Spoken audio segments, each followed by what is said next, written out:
म्हणजे काय, तर आपण गेली 8 महिने ज्याच्याशी झुंज देत आहोत असा कोरोना व्हायरस असू दे, आपल्या अवतीभोवती असणारे अनेक बॅक्टेरिया असू देत, की ह्या व्हायरस बॅक्टेरिया आणखीन अशा अनेक कन्सेप्ट आहेत की ज्याच्याशी आपण गेली 8 महिने झुंज देत. 8 महिनेच काय, आपण जन्मल्यापासून झुंज देत असतो. तर हा जो व्हायरस आहे, मग आपलं ह्युमन हेल्थ आपण तेव्हा चांगलं आहे असं म्हणायचं का? म्हणून ह्युमन हेल्थची डेफिनेशन अशी केली आहे की हेल्थ म्हणजे काय, first absence of disease or physical fitness. Absence of disease म्हणजे आपल्याला कोणताही रोग नाही किंवा आपण फिजिकली फिट आहे. आता मला कोणताही आजार नाही आहे ना, तर मी फिजिकली फिट आहे म्हणजे माझं हेल्थ चांगलं आहे, असं आपण ही साधी सोपी व्याख्या झाली. आपण म्हणतो ना, मला आता कोणताही त्रास नाही आहे, मला कोणताही आजार नाही आहे, मला काही लक्षणं नाही आहेत, म्हणजे मी काय आहे, डिसीज फ्री आहे. म्हणजे मी डिसीज फ्री आहे याचा अर्थ असा नाही आहे की आपलं आरोग्य चांगलं आहे. म्हणजे पूर्वी आरोग्याची व्याख्या फक्त एवढीच केली जायची की आपण फिजिकली फिट आहे ना, आपल्याला समोर दिसतोय आपण फिजिकली फिट, म्हणजे आपण आपल्याला आपलं हेल्थ चांगलं आहे, म्हणजे आरोग्य चांगलं आहे किंवा आरोग्य आपलं व्यवस्थित आहे असं आपण म्हणायचं. पण वर्ल्ड हेल्थ ऑर्गनायझेशन WHO च्या मते, वर्ल्ड हेल्थ ऑर्गनायझेशनच्या मते फिजिकल फिटनेस ह्याच फक्त घटक मर्यादित ठेवलेला नाही आहे. कारण फिजिकली फिट असलेला माणूस मेंटली डिस्टर्ब असू शकतो ना.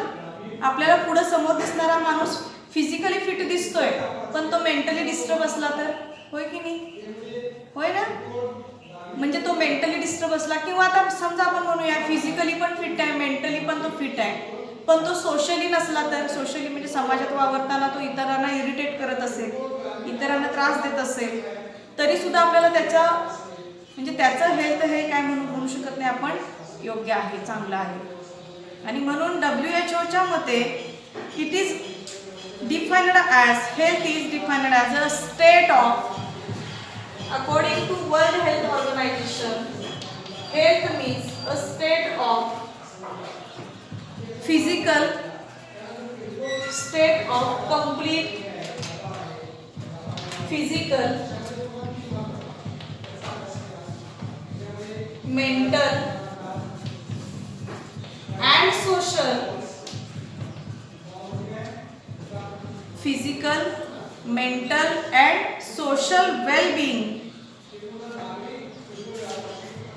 and social well-being, and not merely the absence of disease, and not merely the absence of disease.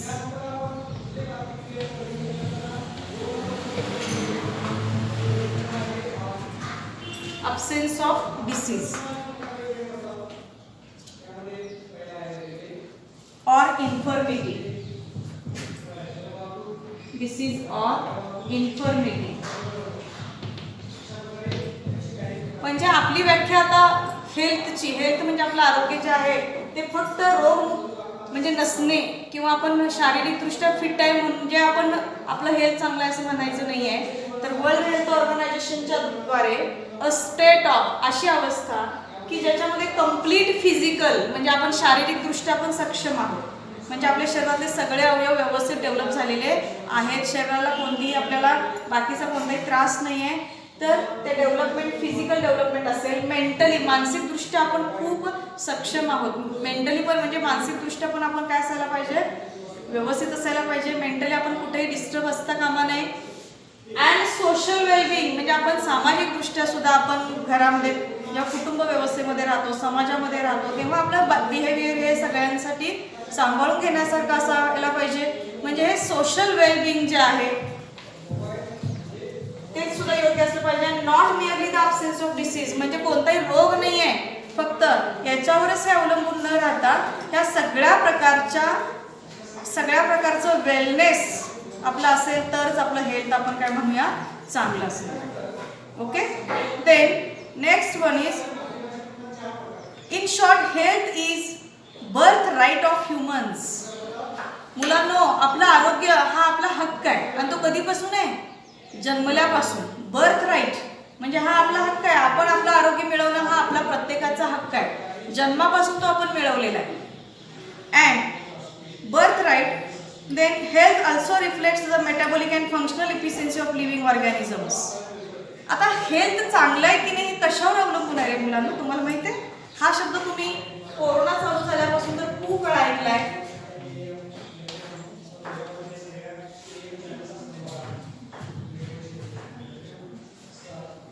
Hygiene. Hygiene म्हणजे काय? आपण नेहमी आपण प्रत्येक ठिकाणी आपण म्हणतोय की आपल्याला स्वच्छता पाळली पाहिजे. कोरोनासाठी पण आपण म्हणतो ना आपल्याला स्वच्छता पाळली पाहिजे. म्हणजे हायजीन हा कन्सेप्ट जो आहे, हायजीन हे टोटली आपल्या हेल्थशी अतिशय क्लोज शब्द आहे हा. Hygiene is a science of rules of health. Hygiene is a science that rules of health. Rules of health म्हणजे आपल्या आरोग्याच्या सवयी ज्या आहेत, आपल्याला ज्या सवयी आपण आरोग्यासाठी लावून घेतलेल्या आहेत, जे काय असेल ते म्हणजे सकाळी लवकर उठणं असू दे किंवा आपली वैयक्तिक शरीराची स्वच्छता असू दे, परिसराची स्वच्छता असू दे, ह्या सगळ्या कन्सेप्ट ह्या हायजीनमध्ये येणार आहे. कळलं का? हायजीन म्हणजे आपण वैयक्तिक शारीरिक स्वच्छता आपल्या स्वतःची जसं करतो तसं आपला परिसर, आपल्या स्वयंपाकघराची स्वच्छता असेल, परिसराची आपल्या घराची स्वच्छता असेल, परिसर स्वच्छता असेल, ड्रेनेज असू दे, ह्या सगळ्याची स्वच्छता म्हणजे ह्या कन्सेप्टमध्ये येणार आहे. To achieve good health, it is therefore necessary that we have hygienic balanced diet. एवढंच नव्हे तर हायजीनमध्ये आपला आहार सुद्धा ह्याच्याशी रिलेटेड येतोय. हायजीन नंतर सगळ्यात महत्त्वाचं आणि हेल्थशी रिलेटेड म्हणजे आपला आहार म्हणजे डाएट. आपला आहार कसा असायला पाहिजे? आपला आहार हा बॅलन्स्ड असायला पाहिजे. Means we need balanced diet every day. Then clean drinking water. आपलं पाणी जे पितो आपण ते नेहमी कसं असायला पाहिजे? स्वच्छ असायला पाहिजे. स्वच्छ आणि निर्जंतुक केलेलं असायला पाहिजे. Personal and community hygiene. मी आत्ताच म्हटले पर्सनल म्हणजे आपली वैयक्तिक स्वच्छता आणि कम्युनिटी हायजीन म्हणजे आपण ज्या परिसरात राहतो, ज्या वर्गात राहतो, ज्या कुटुंबात राहतो, ज्या आपण परिसरात राहतो तिथलं सुद्धा काय असायला पाहिजे? हायजीन म्हणजे तिथली सुद्धा स्वच्छता व्यवस्थित असायला पाहिजे. Regular physical exercise. आपण रेग्युलर दररोज फिजिकल एक्सरसाइज म्हणजे आपली शारीरिक व्यायामाची पण आपल्याला सवय असायला पाहिजे. म्हणजे आपण एक दिवस व्यायाम केला 4 दिवस करत नाही, टाळाटाळ करतो, हे पण असायला नको आहे. Physical exercise. Knowledge about diseases. आता तर आपण कोरोना आल्यापासून खूप अवेअर झालो होय ना. गेली 8 महिने आपण प्रत्येक सर्दी येऊ नये, खोकला येऊ नये याची खूप काळजी घेतोय आपण. मग हे जे अवेअरनेस आहे, ह्या अवेअरनेस डिसीजेस विषयी पण म्हणजे काय केलं तर कुठला रोग होऊ शकतो ह्याचा अवेअरनेस, ह्याची माहिती आपल्याला असायला पाहिजे. And their effects on body. आणि त्याचा परिणाम काय आहे बॉडीवरती हे सुद्धा आपल्याला असायला पाहिजे. Proper disposal of waste. बघा ह्या सगळ्या कन्सेप्ट ह्या हायजीनमध्ये येणार आहेत. प्रॉपर डिस्पोजल ऑफ वेस्ट म्हणजे आपण जे घरामध्ये जो कचरा तयार होतोय त्याचा व्यवस्थित काय व्हायला पाहिजे? ते आपण त्याचं व्यवस्थापन सुद्धा व्यवस्थित पद्धतीने केलं पाहिजे. Means proper disposal of waste material which are produced in our daily routine life. Then next control of vectors. आता आला बघा मुलांना शब्द व्हेक्टर. व्हेक्टर मीन्स हा पॅथोजन असेल, हा डिसीज कॉज करणारा ऑर्गॅनिझम असेल. बरोबर आहे की नाही? व्हेक्टर म्हणजे तो कुठला पण मीडिएटर असू दे. साधा आपल्या घरातल्या घर माशापासून हे सगळे व्हेक्टर आहेत मुलांना. डास हा व्हेक्टर आहे, मॉस्किटो. त्यानंतर हाऊस फ्लाय व्हेक्टर आहे की जे व्हेक्टर आपल्याला डिसीज कॉज करू शकतात. कळलं की नाही? मग हे सगळे व्हेक्टर्स म्हणजे हे सुद्धा आपल्याला ह्याच्यावरती कंट्रोल आणलं पाहिजे. म्हणजे आपल्याला डासांच्या निर्मितीवरती कंट्रोल आणलं पाहिजे, हाऊस फ्लायजवरती कंट्रोल आणलं पाहिजे, घरात आपण जे कॉक्रोचेस फिरतात त्याच्यावरती कंट्रोल आणलं पाहिजे. बरोबर आहे ना? म्हणजे जेणेकरून कोणताही डिसीज काय होऊ नये, ट्रान्समिट होऊ नये. मग ह्या सगळ्या कन्सेप्ट ज्या आहेत हायजीन, डाएट, त्यानंतर हे पॅथोजन्स, ह्या सगळ्याच्यावरती आपल्याला प्रॉपर इन्फॉर्मेशन आपल्याकडे पाहिजे. ह्या सगळ्या कन्सेप्ट आपल्या हेल्थ म्हणजे आपलं आरोग्य वैयक्तिक ह्या कन्सेप्टमध्ये समाविष्ट होतं. Next one is every day we expose to various foreign bodies. मुलांना मी आता बोलतेय तर माझ्या तोंडातून पण हजारो बॅक्टेरिया किंवा मायक्रो ऑर्गॅनिझम्स बाहेर पडत असतील. आणि मग आपण प्रत्येक दिवशी असं हजारो व्हायरस, आपल्या लाखो करोडो व्हायरस आपल्या अवतीभोवती आहेत की जे आपल्यावर अटॅक करत असतं. होय ना? माझ्यावर करतात तसं तुमच्यावर पण करतात. मग हे जे अनेक फॉरेन बॉडीज, ह्याला फॉरेन बॉडीज म्हणायचं. फॉरेनहून आलेला नाही आहे, आपल्या शरीराच्या बाहेर असलेला फॉरेन बॉडी. आणि हे फॉरेन बॉडीज आपल्यावर अटॅक करतात. हे फॉरेन बॉडीज जे आहेत, every day we are expose to various foreign bodies including infectious agents.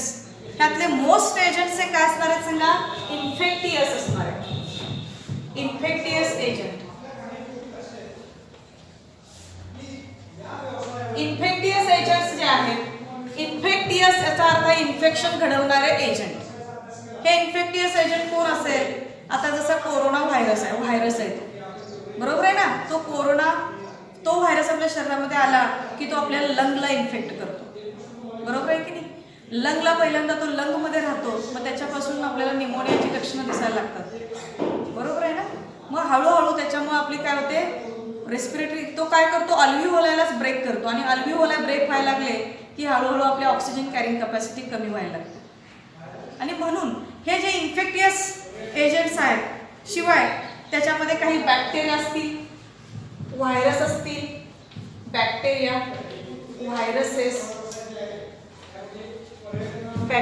Viruses, शिवाय despite constant exposure to variety of pathogens. मुलांना व्हरायटीचे पॅथोजन आहे. पॅथोजन मीन्स उपद्रव घडवणारे, उपद्रवी सूक्ष्मजीव आहेत ते, होय ना? Those micro organisms which can harm the body. When enters in the body, they can harmful to the body and or they can damage any part of the body. म्हणजे ते कुठं ना कुठं आपल्याला काय करतात, ते डॅमेज करतात आणि म्हणून आपण त्यांना इन्फेक्टियस म्हणायचं. Next one is most of us remain healthy. Despite constant exposure to variety of pathogen, most of us remain healthy. आता काही यातले मायक्रो ऑर्गॅनिझम जे असतात, एवढे पॅथोजन आपल्यावरती जर म्हणजे आपल्यावर अटॅक करतात, पण तरी पण काही वेळेला आपण रिमेन हेल्दी असतो. म्हणजे काय, मला काही होत नाही, माझ्यावर कुणी पण अटॅक करू दे, आपण असं म्हणतो ना. 8 महिने झाले पण मला कोरोनानं काही केलेलं नाही आहे. याचा अर्थ काय आहे? याचा अर्थ मी कुठंतरी काय आहे, हेल्दी. याचा अर्थ माझी काय आहे, काही ना काही रोगप्रतिकारक शक्ती काय आहे, माझी चांगली आहे. ओके, म्हणजे एवढा पॅथोजन्स आपल्यावर अटॅक करतायत तरी सुद्धा मी काय आहे, आज हेल्दी आहे. मग हेल्दी याचा अर्थ आपल्यामध्ये जी रोगप्रतिकारक शक्ती आहे ना, ती काही प्रमाणात का होईना चांगली आहे. Next, this is due to fact that human body has a ability. मग हे कसं काय, एवढ्या मोठ्या प्रमाणात आपल्यावर अटॅक होतोय, तर आपले हे फॅक्ट आहे की आपण काय करतोय, म्हणजे आपली बॉडी काय करते, रेजिस्ट करते म्हणजे रोखते. येणाऱ्या फॉरेन पार्टिकलला काय करते, रोखते, थांबवते. Resist our body all types. This is human body has ability to resist almost all types of these foreign bodies. This system which protect us from various infectious agent is called immune system. इथं आणखीन एक नवीन छान concept आला बघा, immune system. Immune system, immune system म्हणजे आपल्या शरीरामध्ये आपली बॉडी काय करते मुलांना, अशा फॉरेन पार्टिकल्सला काय करते, रोखते. ही ॲबिलिटी आपल्या प्रत्येकाच्या शरीरामध्ये आहे. कुणामध्ये जास्त असेल, कुणामध्ये कमी असेल.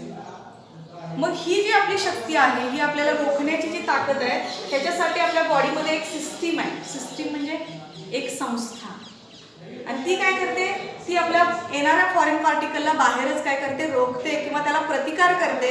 याला म्हणायचं इम्युन. आपण हा शब्द ऐकलो की नाही गेल्या 8 महिन्यात बऱ्याच वेळेला. ज्याची इम्युनिटी स्ट्रॉंग, त्याला कोरोना काही करू शकत नाही. म्हणजे ही इम्युन सिस्टीम आपल्या बॉडीमध्ये, प्रत्येकाच्या बॉडीमध्ये डेव्हलप झालेली असते.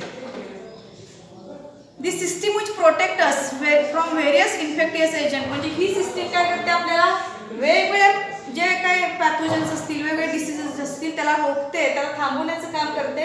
म्हणून ही इम्युन सिस्टीम आपल्या शरीरामध्ये खूप महत्त्वाचा रोल प्ले करते.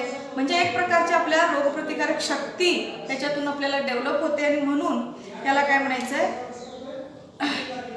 ही इम्युन सिस्टीम. रेझिस्टन्स, आता शब्द आला बघा पुढचा, रेझिस्टन्स. रेझिस्टन्स म्हणजे आपले डिफेन्स मेकॅनिझम. डिफेन्स म्हणजे आपलं संरक्षण यंत्रणा. आपल्या भारताची जशी संरक्षण यंत्रणा आहे की नाही, बाहेरून कुठलाही घुसखोर आपल्या अतिरेकी आपल्या भारतात आला तर आपली संरक्षण यंत्रणा त्याला मारून टाकते ना, त्याला मारते, त्याला प्रतिकार करते ना. म्हणजे अशी डिफेन्स सिस्टीम आपल्या शरीरामध्ये आहे, त्याला म्हणायचं रेझिस्टन्स. रोखणे, थांबवणे, त्याला आत येऊ नकोस.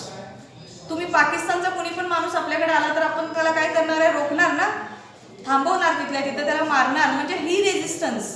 मग रेझिस्टन्स पॉवर म्हणजे शक्ती, आपली पॉवर शक्ती, आपली संरक्षण यंत्रणा, आपली संरक्षण शक्ती जी आहे तिला रेझिस्टन्स पॉवर असं म्हणायचं. रेझिस्टन्स इज द ॲबिलिटी म्हणजे क्षमता, टू प्रिव्हेंट, थांबवणे, to prevent the damage of diseases. Damage म्हणजे आपल्याला कुठलाही डिसीज आहे त्याला तिथल्या तिथं डॅमेज करायचं, म्हणजे त्याला रोखायचं, थांबवायचं. थ्रू आवर डिफेन्स मेकॅनिझम, तर ते कशाद्वारे करायचं, आपल्या संरक्षण यंत्रणेद्वारे करायचं. मग संरक्षण यंत्रणा म्हणजेच आपली ही रेझिस्टन्स पॉवर आहे. Okay, next one is immunity. Immunity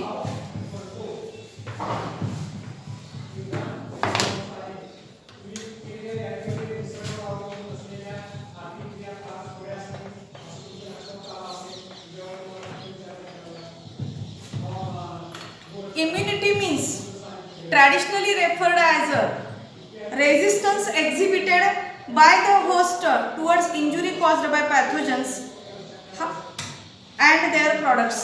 म्हणजे ही इम्युनिटी जी आहे ती नेमकं पॅथोजन कोणत्या प्रकारचा आलेला आहे. पॅथोजन म्हणजे बाहेरील फॉरेन पार्टिकल की जो हार्मफुल आहे आणि त्याच्या प्रमाणात आपली बॉडी काय करते, त्याला कसं मारायचं आहे त्याचा विचार करत असते. म्हणजे ह्याला प्रतिकार कसा करायचा ही आपली काय करते, इम्युनिटी ठरवत असते.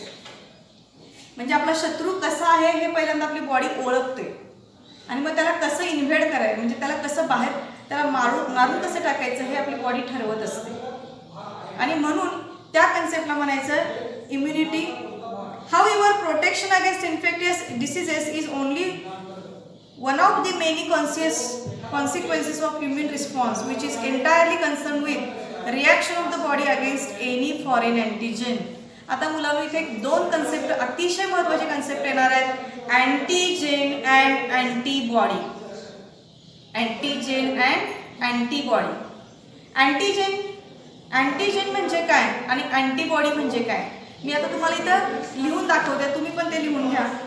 Antigen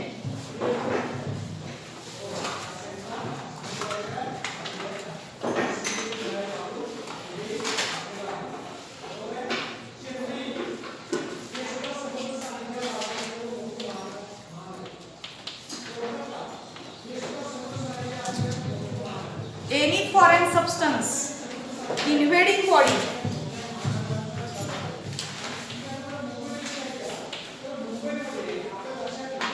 Invading body. Any foreign substance invading body and capable of stimulating an immune response. And capable of stimulating an immune response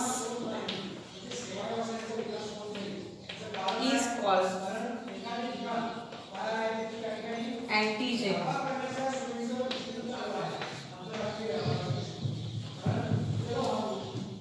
Capable of producing an immune response is called antigen.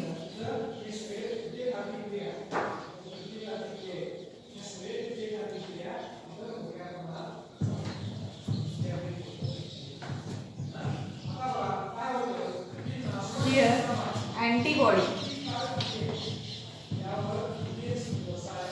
Antibody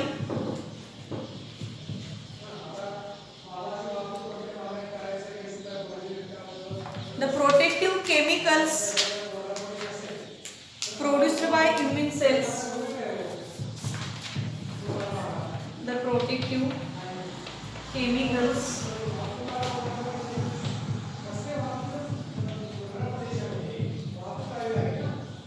produced by immune cells. Protective chemicals produced by immune cells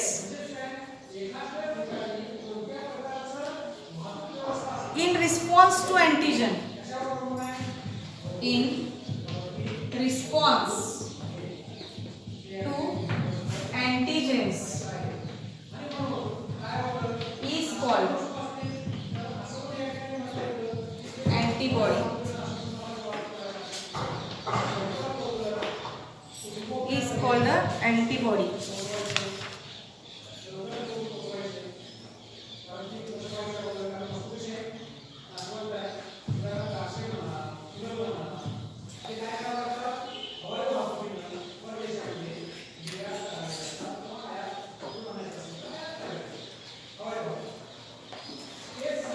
इकडे लक्ष द्या. Immunity या concept मध्ये आणखीन एक भाग आहे तो म्हणजे इम्युनॉलॉजी. इम्युनॉलॉजी मीन्स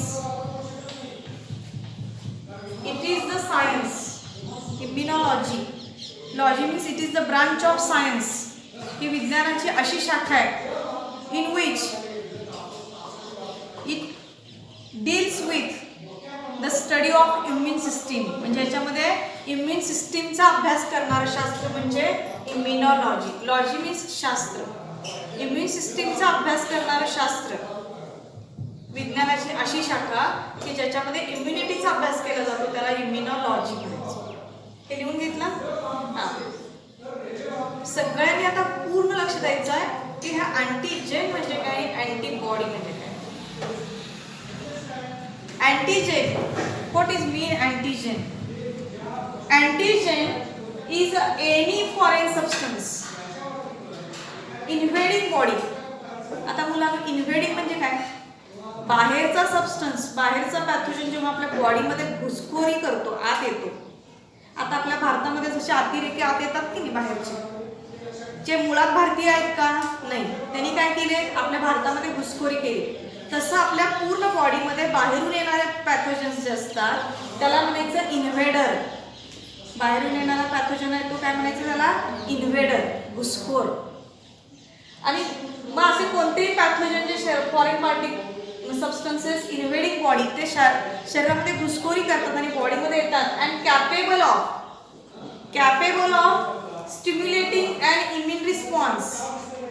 म्हणजे शरीरामध्ये येतात आणि त्यांच्याकडे कशी कॅपॅसिटी असते बघा, आपल्या इम्युन रिस्पॉन्सला ते स्टिम्युलेशन देतात. म्हणजे आता बघा आपला फॉरेन कुठलाही पार्टिकल आपल्या शरीरामध्ये आल्यानंतर आपली बॉडी पहिल्यांदा त्याला ओळखणार काही नाही. सुरुवातीला काही दिवस तो चुकवून राहिला असेल, काही वेळेला वेषांतर केलं असेल, काही वेळेला आपल्यासारखी बोलीभाषा बोलत असेल, पण तरी तो किती दिवस आपल्याकडे राहू शकेल सांगा. कुठल्या ना कुठल्या प्रकारे तो आपल्याला ओळखणार काही नाही आपण त्याला. म्हणजे त्याच्या कधी ना कधी त्याचा सुगावा आपल्याला लागणार काही नाही. लक्षात येते की नाही. आणि म्हणून and capable of stimulating and immune response, त्यावेळेला तो काय करतो आपल्याला अशा काही ना काही चुका घडवतोच की त्याच्यामुळे आपल्याला ते लक्षात येतं. कळलं का की हा आपला घटक नाही आहे किंवा आपली सेल नाही आहे, हे बाहेरून आलेलं फॉरेन पार्टिकल आहे. आणि त्यावेळेला म्हणजे हे स्टिम्युलेशन मिळाल्यानंतर आपल्याला आपली इम्युनिटी काय करते, मग त्याला ओळखते तो काय आहे, तो कुणीतरी इन्व्हेडर आहे हे त्याला आपली बॉडी काय करते, त्या इम्युन रिस्पॉन्स म्हणजे त्याला ओळखते. त्यालाच आपण म्हणायचं अँटीजेन. लक्षात येते काय. बरं आता त्याला ओळखलं म्हणून आपल्या सैनिक काय लगेच तलवार घेऊन उभे असणार आहेत काय, म्हणजे तो नेमका कोण आहे त्याला ओळखल्यानंतर मग आपले सेल्स काय करणार, आपले जे सैनिक आहेत म्हणजे आपले WBC व्हाईट ब्लड कॉर्पुसल्स ते काय करणार, ते प्रोटेक्टिव्ह केमिकल सिक्रेट करणार. केमिकल, आणि ते केमिकल म्हणजेच आपले सैनिक आहेत, आपल्या बॉडीचे सैनिक आहेत. ते काय करणार, त्या अँटीजेनला मारून टाकणार आहेत. ते केमिकल्स जे आहेत protective chemicals produced by immune cells. ते जे प्रोटेक्टिव्ह केमिकल्स आहेत की जे इम्युन सेल्स कडून तयार केले जातात, ते केमिकल काय करणार आहेत, ते इन्व्हेडरला मारणार आहेत. ते इन्व्हेडरला मारतील इन रिस्पॉन्स टू अँटीजेन्स. म्हणजे अँटीजन कोणत्या प्रकारचा आलाय त्या पद्धतीनेच अँटीबॉडी तयार होतात। लक्षात येते की नाही? म्हणजे त्या फॉरेन पार्टिकल जो आहे, जो अँटीजन आहे, त्या पद्धतीनेच अँटीबॉडी पण तयार होतात आणि त्याला मारून टाकण्याचं काम जे करतात ते म्हणजे अँटीबॉडी। हे अँटीबॉडीज आता हे जे अँटीबॉडीज आहेत खूप महत्त्वाचा रोल प्ले करतात आणि म्हणून ह्या अँटीबॉडीज आपल्या शरीरामध्ये आपल्या असणं हे खूप महत्त्वाचं आहे। अँटीबॉडीज म्हणजेच आपले संरक्षण करणारे आपले सैनिक आहेत आणि ते केमिकल्स तयार करतात की ज्या केमिकल्सनं अँटीजनला मारलं जातं। हे कन्सेप्ट कळालं तुम्हाला? अँटीजन म्हणजे आपली बॉडी त्याला ओळखते आणि त्याला रिस्पॉन्स देते, कळलं का? आणि हे ओळखणे जे आहे आपल्या बॉडीकडून, ह्या आपली इम्युन सेल्सची जी कॅपॅसिटी आहे ते म्हणायचं, त्या पद्धतीने आपली बॉडी काय करते, त्याला रिॲक्ट करते, ते म्हणजे अँटीजन। आणि त्याला मारण्याचं काम आपले अँटीबॉडीज करतात, म्हणजे त्या पद्धतीने ते अँटीबॉडीज तयार होतात। कोणता आता नेमका कोणता पॅथोजन आत आलाय त्याच्याप्रमाणेच त्याला मारायला पाहिजे ना। येणारा शत्रू जर तलवार घेऊन आला असेल तर आपण पण त्या पद्धतीने त्याला कसं मारायचे की आपल्याकडे काय असायला पाहिजे, शस्त्र तसं असायला पाहिजे। येणारा शत्रू जर आपल्याकडे बंदूक घेऊन आला असेल आणि आपण नुसतंच तलवार घेऊन बसलो तर काय उपयोग नाही, तो आपल्याला मारून कधी पण पळून जाईल। म्हणजे आपल्याला त्या पद्धतीने आपली बॉडी काय करते, त्याला रेजिस्ट करण्याचं जे काम करते आणि जे केमिकल सिक्रेट करते ते म्हणजे अँटीबॉडीज। नेक्स्ट वन इज मग आपल्याला जे इन्फेक्शन घडवणारे घटक आहेत, हे इन्फेक्शन घडवणारे घटक भरपूर आहेत मुलांना। असे कोणकोणते इन्फेक्टियस एजंट्स आहेत की ज्याच्याद्वारे आपली बॉडी सतत याचा हे करत असते? त्याच्यामध्ये इपिडेमिओलॉजी म्हणजे काय बघा, आता उदाहरणार्थ की अनेक प्रकारे आपल्या बॉडीमध्ये फॉरेन पार्टिकल्स इन्व्हेड करत असतात। त्यामध्ये epidemiology means it is a branch of medical science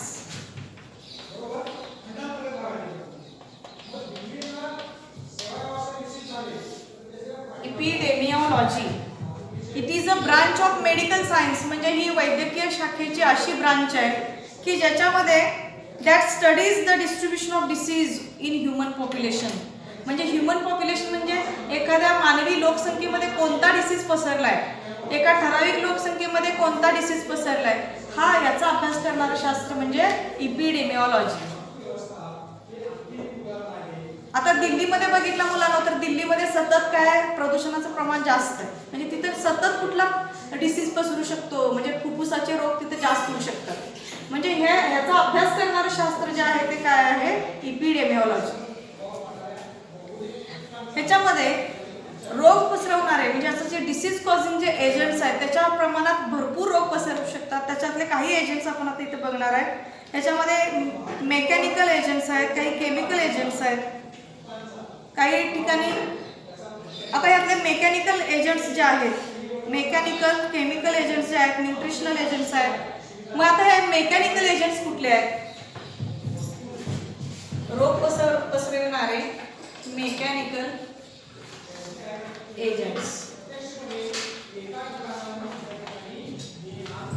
mechanical agents कुठले कुठले आहेत तर त्याच्यामध्ये mechanical force, sometime mechanical forces म्हणजे काय, मेकॅनिकल फोर्सेसनं कसे काय डिसीज होऊ शकतात। समजा कुणीतरी तुम्हाला तुमचा हात काय केला, ओढला, तुम्हाला ढकलून दिलं, तुम्ही पडला, तुमचा हात मोडला, हे मेकॅनिकल फोर्सेस आहे की नाही। आता समजा बऱ्याच तुम्ही ऐकता बघा तिथं मणक्याचे काय झाले, वर्टिब्रा डिस्लोकेट झाला म्हणजे ओझं उचलल्यामुळं वगैरे मणके काय होतात, सरकतात, म्हणजे ते डिस्लोकेट झालं। हे पण मेकॅनिकल एजंटनंच झालं, म्हणजे मेकॅनिकल फोर्सनंच झालं। म्हणजे हे आपण काय त्यावेळेला आपलं हेल्थ चांगलं आहे म्हणायचं का आपण? नाही। म्हणजे मेकॅनिकल एजंट्स किंवा मेकॅनिकल फोर्सद्वारे आपल्या बॉडीला काही पण दुखापत झाली तर त्याला काय म्हणायचं आपण, मेकॅनिकल एजंट्स। याच्याद्वारे आपल्याला काय होऊ शकतं की इजा पोहोचू शकते। ॲक्सिडेंट झाला, एखादा आपला जोराचा कुणीतरी धक्का दिला, आपल्याला कुणीतरी पाडलं, हे सुद्धा काय सगळे मेकॅनिकल फोर्स आहेत। लक्षात आलं? Next one is a nutritional agents म्हणजे हे सगळे डिसीज कॉज करणारे आहेत। Nutrition nutritional agents.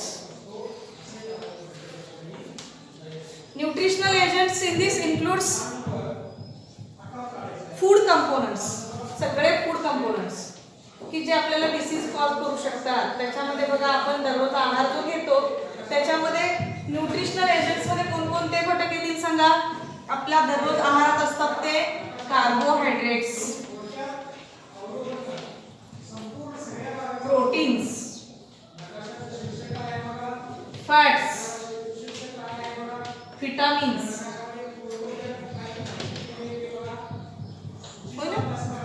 Proteins, fat, vitamins हे सगळे घटक आपल्याला योग्य प्रमाणात लागतात. आणि हे नसतील तर हे न्यूट्रिशनल एजंटच आहेत मुलांना की ज्याच्याद्वारे प्रत्येक घटकाचं एक्सेसिव्ह प्रमाण झालं तरी डिसीज आहे आणि कमी प्रमाणात ते आपण खाल्लो तरी पण काय डिसीज आहे. बघा की कार्बोहायड्रेट्स, कर्बोदके, प्रथिन, मेद, जीवनसत्व, मिनरल, क्षार ह्या सगळ्या घटकांचं योग्य प्रमाण आपल्या आहारात असणं अत्यंत गरजेचं आहे.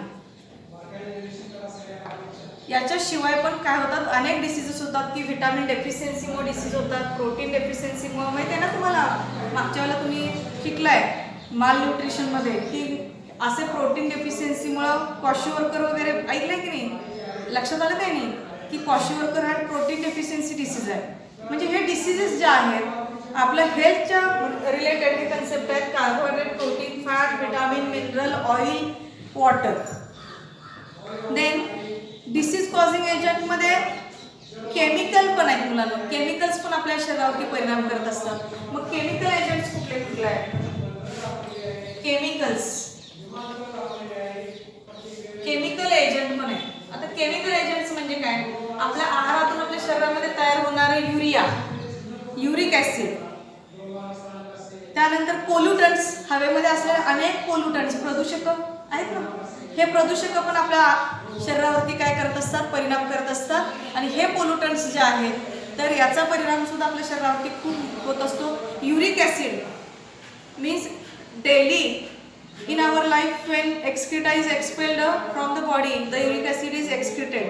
but when म्हणजे जर आपल्याला युरिक ऍसिड आपल्या महिलाच्या शरीरातून दररोज बाहेर पडत नसेल आणि युरिक ऍसिड साचत राहिला तर तोच युरिक ऍसिड ऍब्सॉर्ब केला जातो आणि आपले जिथं जिथं बोन्स आहेत, सांधे जिथं आहेत, गुडघ्याचे असतील, हाताचे असतील, ह्या सांध्यांमध्ये तो युरिक ऍसिड साचत जातो आणि त्याच्यामुळे पण सांधेवातीचा त्रास चालू होतो आपल्याला.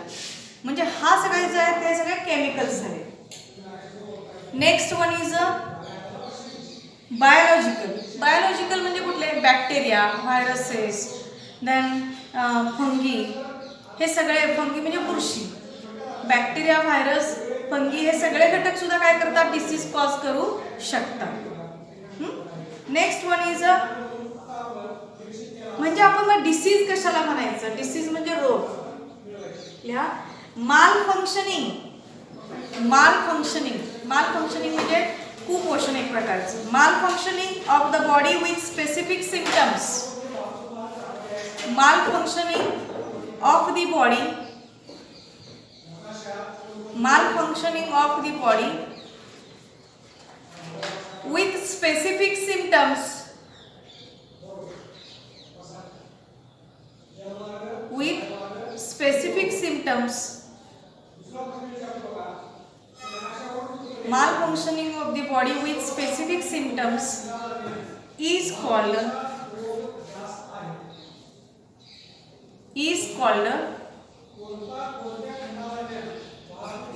a disease.